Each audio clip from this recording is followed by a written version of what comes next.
One of the most persistent problems that I have come across as a naive Swiss engineer is to sort of replicate successes, do what we, successful practices again, spread innovations around the company, share knowledge across project teams.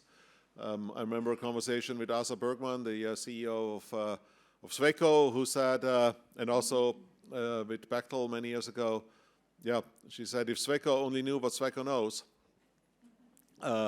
we could do so well. And Rob had this picture too of using AI to bring the knowledge of the whole company to everybody on the project. So this has been a topic that we have been discussing, reflecting on, working on at CIFE, in the CIFE community for quite some time.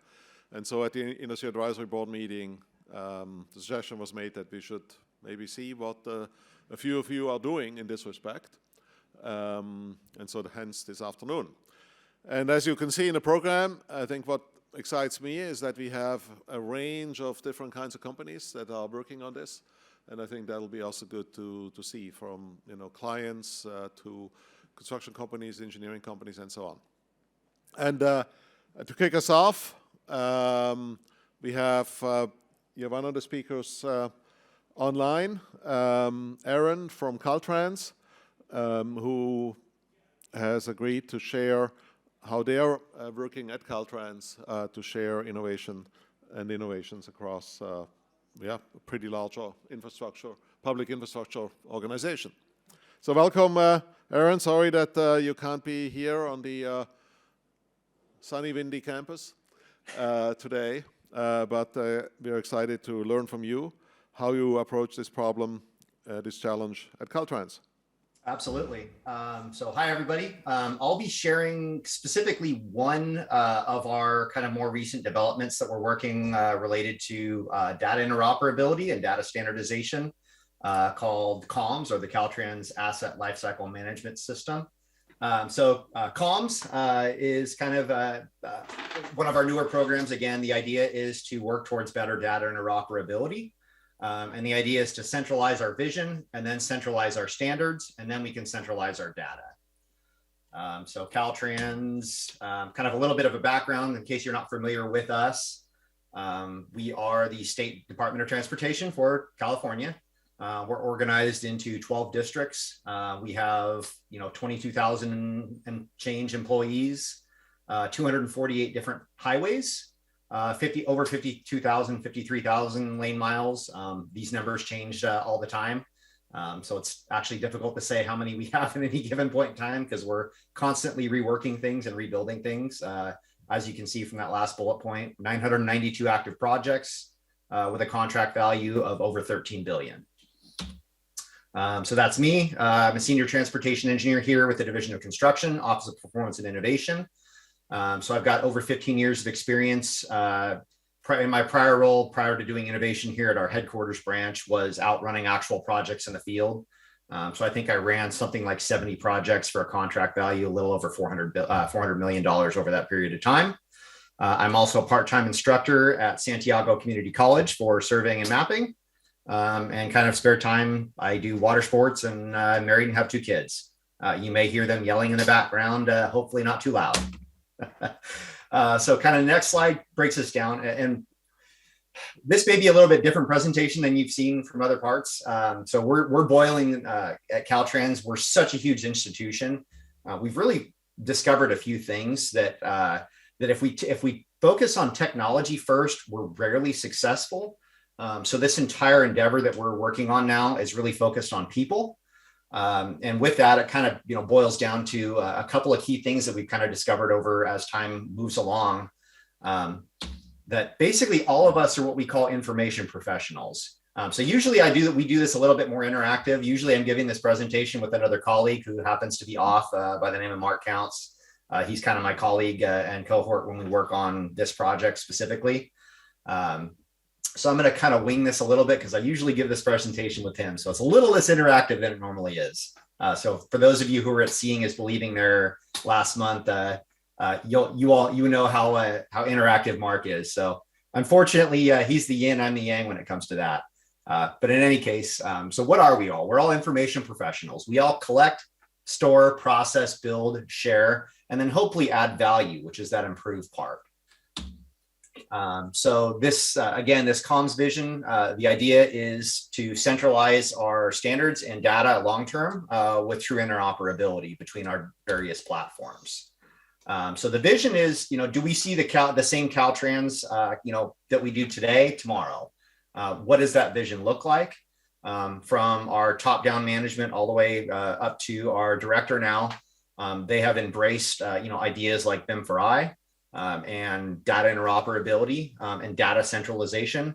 Because as any of you who work in very large organizations like ours know, we become very siloed. And the right hand doesn't know what the left hand is doing. We have different data silos. One department or one division may have a data set that might be very useful to another division, and we don't even know it exists just because of the way technology has kind of evolved over time, where we have things that are stored on local servers or maybe even server farms that have separate access rights to other people in the organization. So what is it that we're trying to build? You heard me talk about comms, right? So the ultimate vision of comms is a DGE. So we're not using the term digital twin. That's very intentional, because if you ask 10 different people, 10 different people will give you 10 different answers on what they say a digital twin is. So we decided to use a different term for that because we feel it was much more appropriate and much more specific. So we're calling it a digital geospatial ecosystem. It's digital in the sense that everything is, in theory, modeled 3D. It's geospatial in nature because that's very critical to us in California. For those of you who don't know, we are the second most seismically active place in the world other than Peru. So we have lots of things that move lots of times. So being able to know where things are in the state geospatially is very important to us. And it's an ecosystem or a system of systems. So this comms division is really devoted towards creating a future fluid. And we use that term intentionally as well. People like to use the term future proof. We don't really think that's possible. Future proofing, we don't really know what the future is going to look like. So trying to future proof, in our opinion, is futile. But we can try to be future fluid, meaning we can evolve as technology changes, as practices change, as standards change. But the idea is we can create this digital ecosystem that connects other digital systems together, and then we can create new tools and new products to meet the needs of tomorrow. And I'll describe that a bit more as we move along here. So comms is going to be this digital ecosystem that connects people, platforms, data, and other digital systems together. Now, what does that mean specifically? So the top of that slide there, you'll see our BIM for I initiative that has been recently started about the same times as our comms initiative. And so really we're seeing that process as, at least initially, is a improvement to our existing project delivery process. So one thing about CalTrans is a bit unique as compared to most other owners or state DOTs in the US is we do roughly 90% of our own design in-house. We don't consult out the vast majority of our work. That goes all the way from early project phases all the way through construction and then maintenance. So other systems that we're talking about here of connecting is our systems of record for design, our other systems of record platforms like Esri, other partners that we have to interface with, people like Bureau of Land Management, Orange County Public Works, which is another one of our partners, that they're a sister agency and that they own and operate some of the local and county routes within that connect to our state highway system. We have our California Transportation Asset Management Plan. And then we have, what we call our software partners. And I very specifically use that term. I know Katrine's in the room there. She's heard me say this a bunch of times, right? A lot of owners will refer to, software companies as vendors. I'm not buying a hot dog from them on the side of the street, right? You're not a vendor, you're a software partner. And again, back to that people thing, that's where we've seen a lot of success in gaining traction with getting our software development partners to improve products out of the box for us, is by changing the dynamic and changing the relationship by the way we interact with people. So if I'm viewing it as a transaction, my partner is going to be less likely to engage with me than if I'm actually truly, treating them like a human being, treating them like a partner. And Kay, what does this system actually look like? So this is kind of a spaghetti bowl mess of different semi-federated systems right now. This is roughly what this system may look like over time. Again, it's evolving, but it's kind of a mess of a bunch of different systems. We have, our data collection stuff, which is all, predominantly Trimble systems. We have data processing. So we may be doing geospatial processing and things like Trimble Business Center. We may be using Esri products for systems of record for land records for parcels, things of that nature, and other, kind of mapping on demand type products that we're hoping to build. But then we also have other systems of record like project payment systems. So as I described earlier, we have, over 1,000 projects under contract right now. We pay out over $1 billion a month to our contractors. So the payments piece is huge. How do we start to integrate things like BIM into project payments? Can we automate that process? Can we develop, field tools, for example, that we can do one workflow? I can, field measure, for example, a culvert, as built it, and pay for it, and then actually have that system go into our system of record so that our maintenance folks now know exactly where that culvert is, when it was installed, what material it was made out of, all the different metadata that would be associated with that. So that's just kind of one example of what we're hoping to build here with this comms digital geospatial ecosystem. Kind of phase one is kind of some of our partners here that you see. We've got construction, land surveys, asset management, design, structures, our research and innovation department, and then our software partners. So you'll see SAFE software, which is FME. You'll see Topodot, which is what we're using a lot of our feature extraction from LiDAR with.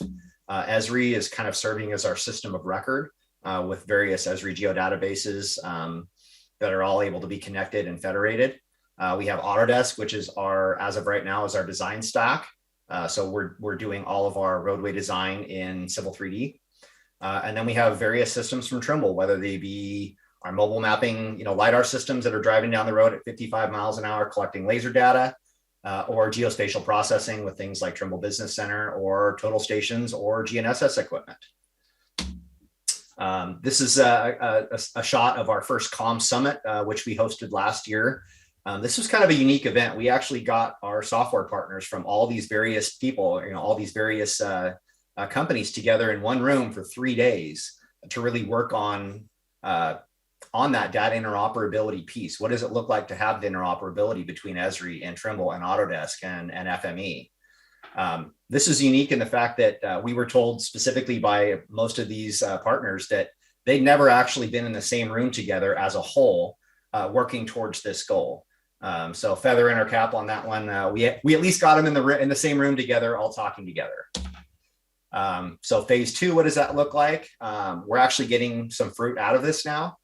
So some of our out-of-the-box tools that you all probably have access to, and some of you may be using right now, like Trimble Business Center. So the 5.9 release dropped a couple of weeks ago now. That actually has the feature service connection for Esri built into the platform.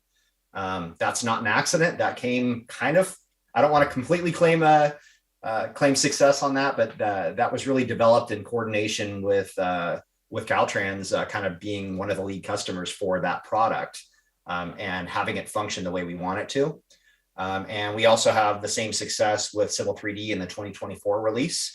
There is now what we've called it the GCAT interface, but it's the same effective thing. It's the ability to publish to Esri. Right now, it's limited to points, lines, and curves. But as you'll see in a later slide, that's the way we're moving forward, is start with something easy, start with the points, lines, curves. We can move towards more complicated geometry and data types, such as surfaces, ultimately, hopefully corridors and solids is the goal. Another aspect of comms is going to be kind of this digital product catalog. We didn't come up with this idea. We lifted this from Highways England, which I believe was just renamed National Highways, if I'm not mistaken. But this is something I got to see firsthand when I was over in the UK on a global benchmark study a year ago, which is really a fantastic concept. And that is basically a centralization of your products, kind of similar to what you would do with BSDD or Building Smart Data Dictionary, but very specifically for linear infrastructure. Another one of the tools that we're building out is the ability to centralize our different schemas. So an organization like ours has a lot of different template products that we use, whether it's like a feature code library for field data collection tools like Trimble Business Center or Trimble Access, to our GIS schema, to our CAD schema. All of these things are different, and as of right now, they have to be managed in different places, but then they all have to be federated. So how do we do that better? Well, one of the tools that we're working on building right now is going to be using FME Server to actually centralize that process. We've started with feature code libraries, and we actually have a working prototype. That's a screenshot of that right now. Kind of how this works is it allows you to have a federated schema, but then different template products downstream from that, so that different users don't have to sort through everybody else's data to be able to get to what they need. And what I mean by that is if we had all of our different data types and data structures in a centralized location, it'd be tens of thousands of lines long and it wouldn't be user friendly. So I've got to have a product not only that, let's say, an environmental person can go out and look at and collect data for their purposes, but then a maintenance guy can go out and use for his purposes if he's maybe just interested in guardrail, or maybe our construction inspectors who are interested in almost everything because they've got 400 different bid items that they're inspecting and building on a project, and actually attributing all of that metadata. So that's the idea behind that tool. And then the last piece is kind of our discrete deployment. So we're going to be rolling out that initial tool in District 11, which is down in San Diego. And we've selected a couple of key pilot projects that are nearing completion now, but we have all of the data all the way through the life cycle of that project, from its initial project initiation all the way through. And I don't know how complicated things are in other countries, but here in the US, specifically in California, our environmental regulation for projects is very complicated, as is our property acquisition. So we selected a couple of projects. One of them in particular is down at the Otay Mesa border. It's a brand new port of entry project that's a little over $1 billion project that's going to be a brand new freight point of entry for the United States coming in from Tijuana, from Mexico. This project was kind of interesting because it had almost anything that you could think of went wrong with it in terms of, or went difficult with it in terms of the project planning. So we had eminent domain processes that happen there, which is in the United States is where we actually take land from private owners kind of against their will to be able to construct our projects. We had some very difficult environmental constraints. We had a lot of utility complications. There was a high pressure gas facility that was a very significant relocation that had to occur on it. And then, further along in the process, this was one of the earlier projects where we actually had like an LOD 400 bridge model for it. So it kind of represents an interesting opportunity for us to kind of review all of the different data types throughout the entire project lifecycle, so that we can start to populate these digital product catalogs with the right types of metadata at the right project stage. So again, I would say we still have a long way to go on this. None of these things are full working. All of this is all prototypes, but this is just kind of what we're working on here at CalTrans. And kind of this last piece is, once we can have all of this and we have this digital geospatial ecosystem, it's going to allow us to create kind of new products that never existed before. Things like augmented reality appraisals. So right-of-way acquisition, again, is a process that not a lot of people talk about, especially when you're talking about things like BDC and BIM. Right-of-way acquisition or buying property isn't something that's really talked about a lot there, but it's something that's really important to us because it's always typically one of our least, I don't want to say it's one of the slowest processes that occurs on a project. So right-of-way acquisition can take up to 6 years on projects. So if we can come up with ways of doing it better and streamlining the process, we can significantly improve the overall project delivery process. But things like AR appraisals is something that we really want to be able to do, where we can come up with a new hypothetical project. We can design the project in 3D. We can take that out to the field. We can show the property owner, hey, in augmented reality, here's going to be your new property line. Here's what this project is going to look like, versus showing it to them on a plat map, which anybody who's ever looked at right-of-way plat maps you'll know they're very difficult to understand. It just looks like a bunch of lines on a piece of paper. You show it to a property owner, they have no idea what you're talking about. So again, this is one of these other downstream products that we're going to be able to hopefully create, as well as this one is particularly near and dear to my heart, which is digital as-built. So once we have all of, again, our data centralized and standardized, then we can take some of the existing processes that we already have developed for data capture, which is, we're very good at this 3D stuff. We've got, I think our fleet of mobile mapping systems for the state is now up to 6. So I believe we operate more of those than any other state DOT that I'm aware of, along with things like UAS systems or drones, RTK systems from companies like Trimble, and whatnot. But putting that all together so we can actually create a fully attributed digital as-built that is useful downstream for other users down the project lifecycle, all the way potentially feeding back into a new project 20 years down the line. So again, that's kind of what we're working on. But that people component and kind of that informational professional component is one thing that we've seen that has actually really resonated with us both internally and with our external partners, and we're gaining some success with it. So it's that idea that we're all informational professionals and we all kind of do the same thing. We all may do it a little bit differently, but all of us collect, store, process, build, share, and hopefully improve things over time. And the last piece I threw in here is a last minute because I saw Katrine had texted me somebody that was looking at remote autonomous dock stuff. And this is a video that was from yesterday from our project site. So this is a dock-based UAS platform that is another one of the sub-projects that I'm working on from a vendor actually out of one of our, in this case, drone partners called Skydio out of the Bay Area there. So I believe this is the first one that's been deployed on a DOT project in the United States. So you'll see here in a second. This system is capable of being operated remotely from literally anywhere in the world that you have at least a 10 megabit per second internet connection.